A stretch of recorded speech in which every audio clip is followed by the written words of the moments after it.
Nyt satunnainen matkailija on matkoillaan eksynyt tänne Itä-Suoleen, jossa Pielisvuorilta laskeutuu Pielispurot Pielisjokeen. Missään saatana Tallinnassa olla eikä edes lautalla.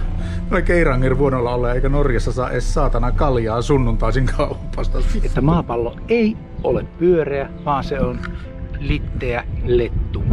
Ja jos tämä tulkinta pitää paikkansa, niin olemme juuri tulossa tähän maailman loppuun, eli letun reunalle.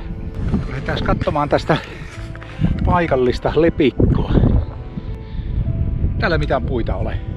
Tulee joku perkeleen puutolppa. Siellä on Pocahontasin tyttäret Maija ja Inka. Ugu! Palaan varmaan juttelemaan henkilöön myöhemmin. Näyttivät kiinnostuneen minusta.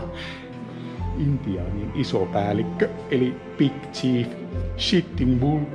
Is you? Oletko Sitting Bull? Aina kun mä rakastun, suutelet persettäni, nielet kuseni. Pissaa ja paskaa, pissaa ja paskaa. Kiitos.